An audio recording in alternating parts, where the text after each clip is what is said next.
Groups can be a highly engaging and motivating way for students to learn. They can also be unproductive when not structured well. The focus of this lecture is about strategies that help groups run more smoothly. By the end of this lecture, you should know the difference between traditional and cooperative groups, know the 5 elements of cooperative learning, and be able to identify strategies for structuring groups effectively. In traditional groups, they're frequently unstructured. Students are assigned to groups, and a leader may be appointed, but there's no team building to ensure that groups function well. Social skills may be expected, but not taught or monitored. Groups may be homogeneous. Cooperative groups, on the other hand, are structured in a way that ensures a sink or swim mentality. Groups are structured so that each member is accountable for their learning and the learning of their group members. Social skills are taught and then monitored and processed with feedback from the teacher. Groups are heterogeneous in nature, and the strengths of all members are used to build the strength within the group. There are 5 elements of cooperative learning that, when structured and planned for, can ensure group productivity. They include positive interdependence, individual accountability, group processing, social skills, and face-to-face interaction. Positive interdependence is when members of a group are dependent on one another. If a group member does not complete their role, then the rest of the group will not be able to complete the task. In order to structure positive interdependence, you need to make sure that group members are dependent on one another.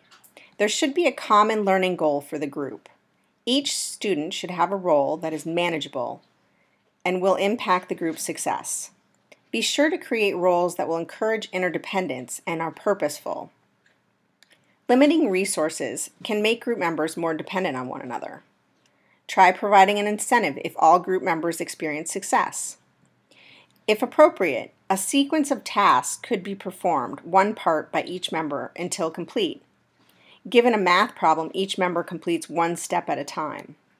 An outside force like a previous time record or a timer can encourage interdependence. Have students create a team name or develop an identity in some way. Individual accountability is when each member of the group is held accountable for the learning objective. In order to structure individual accountability, make sure that the task is appropriate and that all students in the group will be able to experience the same success.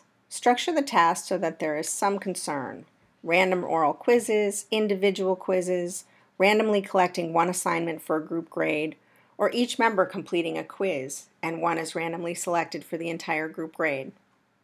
Students will be more motivated if the task is interesting and meaningful to them. Give students positive feedback on what they are doing well. This can motivate them to continue. Be specific about the behaviors that are impacting success in a positive way so students can replicate those behaviors.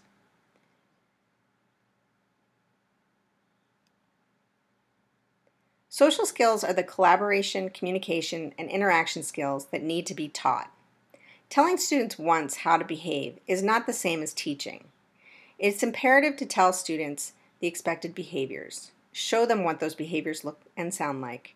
Monitor those behaviors and reinforce the behaviors over a long period of time in order for them to become automatic.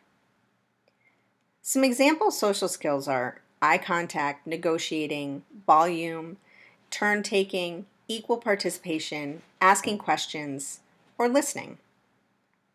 Pick one that will have a lot of bang for its buck. With younger students, it's possible to do group work without an academic task, just working on the social skill. In fact, it may be useful to do this in order to teach the social skill that you will want them to use while completing the academic tasks in groups. Be sure that students are clear what the social goal is before they get into groups. You can monitor the social skill during group work by using a checklist or an app like ClassDojo, which I highly recommend, but students need to be held accountable for accomplishing the social skill. During group processing, make sure to process academic as well as social skill success.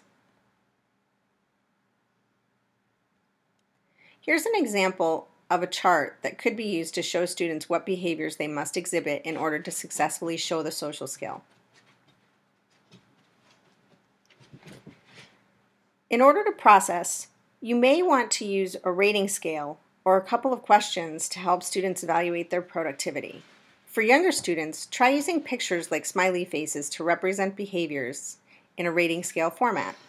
You can also just ask simple questions like what worked and what didn't work. It can be quick, but make sure you hold students accountable in this way.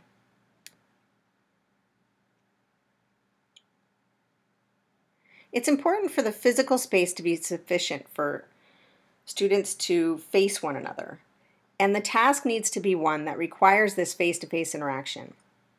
If students don't need to interact in order to complete the task, it may not be a group-worthy task. Finally, especially in the first month, if you choose to do group work, keep it simple. Maybe start by using pairs and make the directions for any work very simple and clear. Having students turn and talk to a neighbor about a mini lecture is one example of keeping it simple. Once students have the general routines and expectations of the classroom mastered, it will be much easier to increase the complexity of group work and ensure productivity. Any larger group work should be highly structured and have all 5 elements present. Providing clear instructions is imperative. You may want to write a script and provide a written set of instructions for groups in case students miss instructions initially.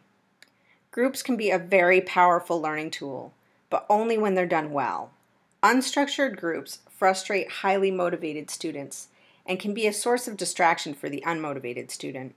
So if you aren't confident about running groups, then wait until you have developed a solid foundation with your students and then experiment.